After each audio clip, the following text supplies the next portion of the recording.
kalau kita lanjut mungkin eh, banyak pertanyaan-pertanyaan tentang beasiswa Maichi yang sering aku dapat dari teman-teman semuanya yang dulu-dulu apakah mungkin penerima beasiswa boleh bekerja part-time di Italia contohnya seperti itu. Nah, kalau di Italia sendiri kalau mendapatkan beasiswa Maichi ini dan in generalnya bekerja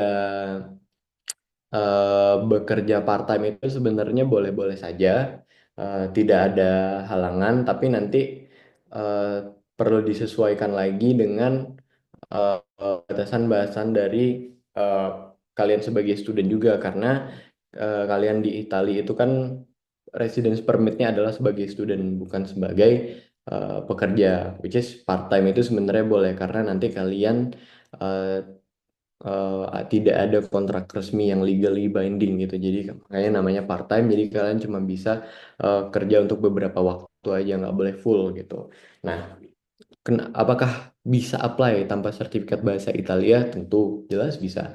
Karena eh, ini Maici ini dia mempromosikan bagaimana kita bisa membangun jejaring yang lebih luas secara akademik. Jadi mereka pengen sebanyak-banyaknya orang datang ke Italia, riset, belajar, dan itu tidak terbatas dengan bahasa Italia doang. Jadi mostly malah teman-teman Maici yang aku tahu semuanya mengambil program bahasa Inggris. Jadi mungkin agak jarang kalau misalnya yang ngambil program berbahasa Italia, contohnya seperti itu.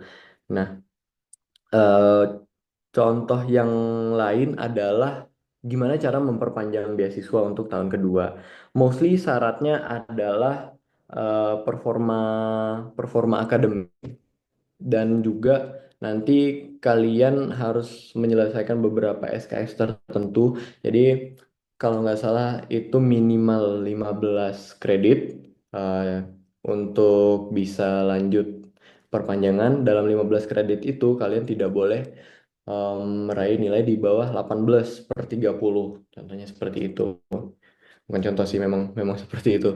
Jadi kalau nilainya agak di bawah KKM itu agak susah untuk lanjut ke tahun kedua, which is nggak sesusah itu karena mostly rata-rata 18 itu ukurannya nilai yang lumayan rendah dan jarang banget untuk orang bisa dapat nilai di bawah 18, terkecuali jurusan kalian adalah jurusan mungkin kedokteran atau misalkan teknik. Jadi memang teknik kalau di Italia sama kayak di Indo mungkin ada gimana ya, untuk nilainya mungkin bisa dibilang rada susah untuk dapat ini nilai yang bagus. Tapi bukan berarti di atas 18 itu susah.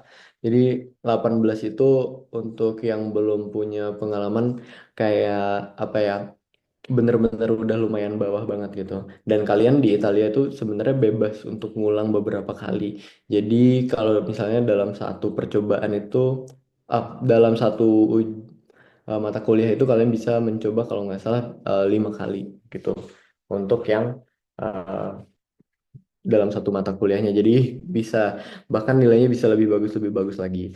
Nah, pertanyaan-pertanyaan ini dirangkum di website utamanya Maichi, yaitu Study in Italy. Nanti kalian bisa search di Google, mungkin bikin akunnya dan juga mulai bisa baca-baca lebih lanjut tentang semua mungkin FAQ-nya lagi yang dibaca lebih dalam dan yang lain-lain. Tapi mostly untuk yang general aku sudah rangkum di sini dan berdasarkan pengalaman aku juga harusnya semuanya udah lengkap dan juga kalian udah butuh cukup untuk segera mendaftar Maici.